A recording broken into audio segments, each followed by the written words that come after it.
Hello नमस्कार दोस्तों, स्वागत है आपके अपने यूट्यूब चैनल मेरा क्लासेस में। तो आज की वीडियो में हम मध्य प्रदेश सहायक प्राध्यापक भर्ती के रिगार्डिंग बात करने वाले हैं, जिसमें हम बताने वाले हैं गृह विज्ञान का एग्जाम पैटर्न और सिलेबस। क्योंकि लगातार आप हमारे पास कमेंट करते आ रहे हैं कि सर गृह विज्ञान का सिलेबस और एग्ज़ाम पैटर्न थोड़ा सा अच्छे से एक्सप्लेन करके बता दीजिए। तो आज की वीडियो में हम इस पर डिस्कशन करने वाले हैं। तो दोस्तों चलते हैं हम आगे की ओर, और आगे बढ़ने से पहले आपसे रिक्वेस्ट जरूर करना चाहेंगे, यदि आप हमारे चैनल पर नए हो तो चैनल को जरूर सब्सक्राइब करना, वीडियो को पूरा देखना ताकि वीडियो अच्छी तरीके से समझ में आ जाए। तो दोस्तों चलते हैं हम आगे की ओर।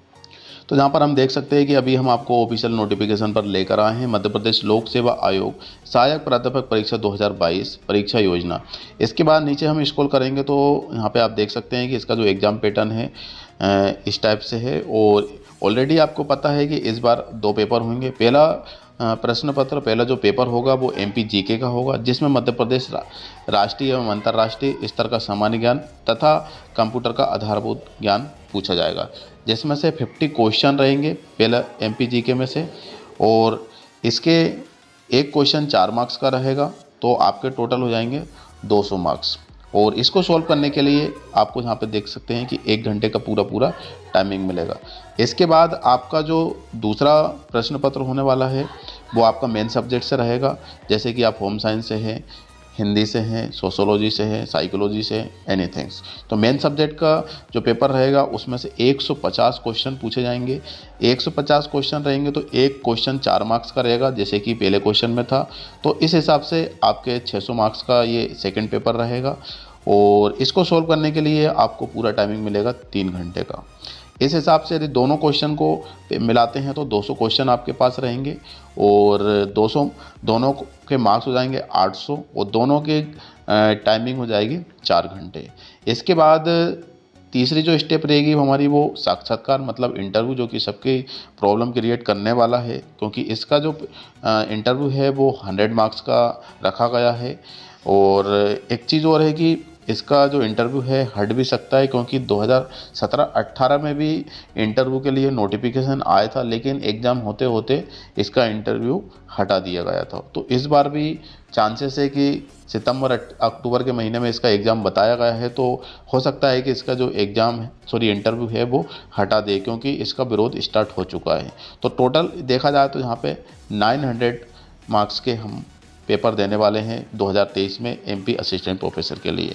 इसके बाद जैसे ही हम नीचे स्क्रॉल करें तो यहाँ पे आप देख सकते हैं कि प्रश्न पत्र योजना, यहाँ पे परीक्षा का आयोजन 2 सत्रों में होगा। और इसके बाद 2 सत्रों में होगा, देख सकते हैं। और दूसरा नंबर पे आप देख सकते हैं प्रश्न पत्र की विषय वस्तु मध्य प्रदेश राष्ट्रीय एवं अंतर्राष्ट्रीय स्तर का सामान्य ज्ञान तथा कंप्यूटर का आधारभूत ज्ञान से संबंधित 50 प्रश्न होंगे। द्वितीय प्रश्न पत्र से विषय से संबंधित प्रश्न होंगे, जिसमें से 150 प्रश्न होंगे। इस प्रकार दोनों प्रश्न पत्र में कुल 200 प्रश्न होंगे, प्रत्येक प्रश्न 4 अंकों का होगा। इस प्रकार दोनों प्रश्न पत्रों का पूर्णांक 800 अंकों का होगा। तो ऑलरेडी हम ये आपको बता चुके हैं ऊपर। और थर्ड नंबर पर आप देख सकते हैं कि दोनों प्रश्न पत्र वस्तुनिष्ठ बहुविकल्प मतलब चूज द करेक्ट ऑप्शन रहेंगे, प्रकार के होंगे। प्रत्येक प्रश्न के उत्तर हेतु 4 विकल्प ABCD दिए जाएंगे। तो ये चूज द करेक्ट है, MCQ को टाइप से क्वेश्चन देंगे, एक क्वेश्चन रहेगा और एक ऑप्शन के 4 ऑप्शन रहेंगे, जहाँ पे देख सकते हैं कि ABCD आ वा सा दा, इस हिसाब से।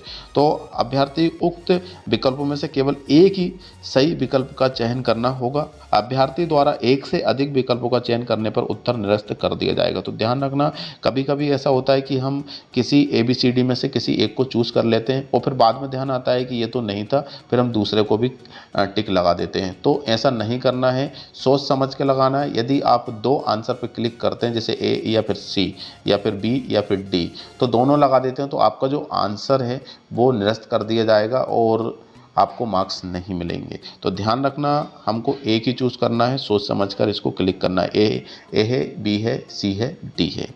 इसके बाद चौथे नंबर पर आप देख सकते हैं कि प्रश्न पत्र की अवधि 1 घंटे की होगी। जो पहला प्रश्न पत्र है वो 1 घंटे का होगा। इस प्रश्न पत्र में 50 प्रश्न वस्तुनिष्ठ प्रकार के होंगे। प्रत्येक प्रश्न 4 अंकों का होगा। द्वितीय प्रश्न पत्र की अवधि 3 घंटे की होगी। द्वितीय प्रश्न पत्र में संबंधित विषय के 150 प्रश्न वस्तुनिष्ठ प्रकार के होंगे तथा प्रत्येक प्रश्न 4 अंकों का होगा। इस प्रकार लिखित परीक्षा की मेरिट दोनों प्रश्न पत्रों के प्राप्त अंकों को जोड़कर बनेगी। तो ध्यान रखना, पहला पेपर है, दूसरा पेपर है, दोनों पेपर को जोड़कर ही हमारी मेरिट लिस्ट बनेगी। ऐसा नहीं है कि पहला पेपर में क्वालिफाई है और सेकंड में मेरिट लिस्ट जाएगी, नहीं, दोनों पेपर को मिलाकर ही हमारी मेरिट लिस्ट बनेगी। तो दोनों पेपर में पास होना हमारे लिए कंपलसरी रहेगा। इसके बाद 5वें नंबर पर आप देख सकते हैं, दोनों ही प्रश्न पत्रों में पृथक 40% अंक प्राप्त करना अनिवार्य होगा। तो इसमें क्वालिफाई होने के लिए कम से कम दोनों प्रश्न पत्र में, जैसे कि पहला प्रश्न पत्र जीके का है, एमपी जीके, तो उसमें 40% अंक लाना है। और इसके बाद दूसरा जो आपका मेन सब्जेक्ट्स है उसमें भी 40% अंक लाना है। ये सब किसके लिए है? क्वालिफाई मार्क्स है, मेरिट लिस्ट के लिए नहीं है। मेरिट लिस्ट में तो आपको ऊपर नंबर लाना होगा। तो 40% अंक हमको लाना अनिवार्य है। जैसे कि 200 नंबर का पहला क्वेश्चन है, फिर इसके बाद आपका 600 है, तो इस हिसाब से आपको 40% अंक लाना अनिवार्य रहेगा। पर प्रत्येक मध्य प्रदेश के अनुसूचित जाति, अनुसूचित जनजाति, एससी, अनुसूचित जाति, एसटी तथा अन्य पिछड़ा वर्ग, ओबीसी, आर्थिक रूप से कमजोर वर्ग, ईडब्ल्यूएस एवं दिव्यांग गंजन पीएच श्रेणी के आवेदकों को परीक्षा में उत्तीर्ण होने हेतु 10% अंकों की छूट दी जाएगी। इस प्रकार उक्त श्रेणी के आवेदकों को परीक्षा में उत्तीर्ण होने हेतु प्रत्येक प्रश्न पत्र में प्रत्येक न्यूनतम 30% अंक प्राप्त करना अनिवार्य होगा। तो ध्यान रखना, एससी, एसटी, ओबीसी या फिर पीएच डिसेबिलिटीज़ कैटेगरी से आप बिलोंग करते हैं तो आपको 10% की छूट मिल जाएगी सभी कैटेगरी को। और 10% की छूट मिलती है तो आपको पहला प्रश्न पत्र और दूसरा प्रश्न पत्र में 30% अंक लाना अनिवार्य होगा। ये सिर्फ क्वालिफाई मार्क्स रहेंगे। मेरिट लिस्ट के लिए आपको ज़्यादा ही लाना पड़ेगा। इसके बाद 6वें नंबर पर आप देख सकते हैं कि भाषा संबंधी प्रश्न पत्रों को छोड़कर समस्त प्रश्न पत्र हिंदी एवं अंग्रेजी भाषा में होंगे। तो जैसे कि हमारा जो पेपर होगा तो दोनों मोड में हम दे सकते हैं। डिफ़ॉल्ट लैंग्वेज मतलब हिंदी है या फिर इंग्लिश रखी है। इसके बाद बाकी जो इंग्लिश का पेपर है तो वो इंग्लिश में ही रहेगा, हिंदी का पेपर है तो हिंदी में ही रहेगा, क्योंकि इनकी जो लैंग्वेज है वो चेंज नहीं कर सकते। इसके बाद 7वें नंबर पर आप देख सकते हैं कि अब परीक्षा परिणाम के साथ ही अभिलेख प्रेषण हेतु अंतिम तिथि निर्धारित कर परीक्षा में प्रावधिक सफल अभ्यर्थी से उनकी अर्हता से संबंधित सभी अभिलेख प्राप्त किए जाएंगे तथा केवल उन्हीं अभ्यर्थियों को साक्षात्कार हेतु आमंत्रित किया जाएगा जो अभिलेखों की सूक्ष्म जांच उपरांत अहर पाए जाएंगे। अंतिम निर्धारित तिथि पश्चात आयोग द्वारा अभिलेख स्वीकार नहीं किए जाएंगे। तो ध्यान रखना, यदि हम फॉर्म भर देते हैं, फॉर्म भरने के साथ यदि हम इसमें क्वालिफाई भी हो जाते हैं, लेकिन बाई चांस हमारे डॉक्यूमेंट्स में कोई मिस्टेक है, कोई भी किसी प्रकार की समस्या है, तो आप इंटरव्यू के लिए नहीं जा पाएंगे। तो ध्यान रखना, हमें जो फॉर्म डाल रहे हैं उसमें जो जानकारी देंगे वो बिल्कुल सही होना चाहिए, डॉक्यूमेंट्स के अकॉर्डिंग होना चाहिए। हमारी जो इन्फॉर्मेशनल है वो 10 क्लास के अकॉर्डिंग भरी जाना चाहिए। और इसके बाद हर एक जानकारी आपकी सही होना चाहिए, जो कि आपके डॉक्यूमेंट्स, आधार कार्ड है, जो भी है उसमें, क्योंकि वेरिफिकेशन होगा। वेरिफिकेशन मतलब आपकी पूरी यहाँ पे सूक्ष्म तरीके से जांच की जाएगी डॉक्यूमेंट्स की, और इसके बाद आपको इंटरव्यू के लिए बुलाया जाएगा। तो ध्यान रखना, क्वालिफाई होने के बाद भी आप बाहर हो सकते हैं, इसीलिए हमारी जो इन्फॉर्मेशन है डॉक्यूमेंट से रिलेटेड ही होना चाहिए। साक्षात्कार आपका देख सकते हैं कि 100 अंकों का होगा। साक्षात्कार हेतु कोई न्यूनतम उत्तीर्णार्थ निर्धारित नहीं है। तो इसमें कोई क्वालिफाई मार्क्स डिसाइड नहीं किया है कि 30% लाना है कि 40% लाना है।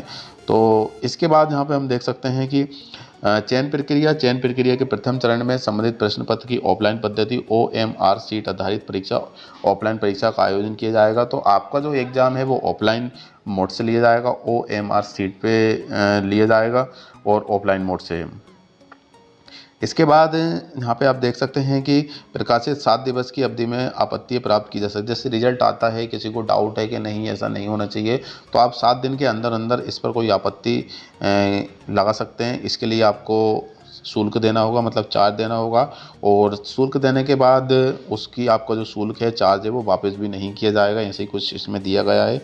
और प्रथम में देख सकते हैं पहले नंबर पर ऐसे प्रश्न जिनका प्रावधिक कुंजी में दिए गए विकल्पों में से गलत उत्तर दिया गया है और विकल्पों में अन्य विकल्प सही है तथा प्रावधिक उत्तर कुंजी से संशोधित किया जाएगा। तो जहाँ पे साफ साफ लिखा है कि ऐसे प्रश्न जिनका प्रावधिक कुंजी में दिए गए विकल्पों में से गलत उत्तर दिया गया है ना, उनका उत्तर गलत दिया गया है और विकल्प में से अन्य विकल्प सही है, तो प्रावधिक उत्तर कुंजी को संशोधित किया जाए। तो ऐसी कंडीशन बनती है तो उसको सुधार किया जाएगा। और दूसरे नंबर पर देख सकते हैं कि प्रश्न पत्र में अनुवाद की भाषा में भिन्नता की स्थिति में केवल हिंदी अनुवाद ही मान्य होगा। तो ध्यान रखना, हम 2 मोड में पेपर दे सकते हैं, हिंदी और इंग्लिश में, लेकिन दोनों की ट्रांसलेट होती है तो कहीं ना कहीं थोड़ा सा मिस्टेक एरर आ जाती है। जैसे कि हम हिंदी से इंग्लिश में ट्रांसलेट करते हैं तो उसका उच्चारण मतलब उसका कुछ मतलब और निकलता है, तो हमारा जो लास्ट डिसीजन होगा वो हिंदी से ही किया जाएगा। ऐसा नहीं है कि इंग्लिश में कुछ और निकल रहा है तो इंग्लिश को माना जाएगा, नहीं, उसको तो हिंदी से इंग्लिश में ट्रांसलेट किया गया है, लेकिन मेन क्या है, हिंदी, तो हिंदी को ही मान्य किया जाएगा। तीसरे नंबर पर आप देख सकते हैं ऐसे प्रश्न पत्र जिसका दिए गए विकल्पों में से एक से सही उत्तर है, सभी उत्तर को मान्य किया जाएगा। तो यहाँ पे देख सकते हैं कि एक ऐसे प्रश्न जिसका दिए गए विकल्पों में से एक से अधिक उत्तर, कभी कभी ऐसा होता है कि एक क्वेश्चन है लेकिन उसके 4 ऑप्शन है, लेकिन चारों में से 1 या 2 या फिर 3 ऑप्शन सही होते हैं, तो उसका उत्तर क्या सही माना जाएगा। इसके बाद देख सकते हैं हाँ, एक चीज़ और है, जैसे कि आपने ए लगाया और सामने वाले ने डी लगाया और ए और डी दोनों ही सही है तो आपको भी नंबर मिलेंगे और जिसने डी लगाया है उसको भी वही नंबर मिलेंगे। विषय यहाँ पे देख सकते हैं कि हाँ, चौथे नंबर पर ऐसे प्रश्न जिसका दिया गया विकल्प में से सही उत्तर ना हो, एक भी सही उत्तर ना हो, प्रश्न को प्रश्न पत्र से विलोपित किया जाएगा। अब ऐसी कंडीशन भी आती है हमारे पास कभी कभी कि क्वेश्चन रहता है लेकिन उसके जो 4 ऑप्शन रहते हैं, चारों ऑप्शन में से एक भी आंसर सही नहीं होता है, तो इस कंडीशन पर विभाग इस क्वेश्चन को ही हटा दिए जाएंगे। तो जहाँ पे आप देख सकते हैं कि जैसे कि 200 नंबर का आपका क्वेश्चन रहेगा तो वो 199 का हो जाएगा। ध्यान रखना, विषय विशेषज्ञ समिति द्वारा समस्त आवेदनों को विचार करने के पश्चात अंतिम कुंजी बनाई जाएगी। ठीक है, इसके बाद जैसे ही हम नीचे स्क्रॉल करेंगे तो इसमें डॉक्यूमेंट से रिलेटेड और जो जानकारी दी गई है। अब यहाँ पे देख सकते हैं कि आपका जो सिलेबस है, पहला प्रश्न पत्र जो कि सभी के लिए कंपलसरी रहेगा, पाठ्यक्रम प्रथम प्रश्न पत्र 2022 मध्य प्रदेश राष्ट्रीय एवं अंतर्राष्ट्रीय स्तर का सामान्य ज्ञान तथा कंप्यूटर का आधारभूत ज्ञान है। तो मध्य प्रदेश का इतिहास, संस्कृति एवं साहित्य, मध्य प्रदेश के इतिहास की महत्वपूर्ण घटनाएं, प्रमुख राजवंश, स्वतंत्र आंदोलन में मध्य प्रदेश का योगदान, मध्य प्रदेश की कला एवं संस्कृति, मध्य प्रदेश की प्रमुख जनजाति एवं बोलियाँ।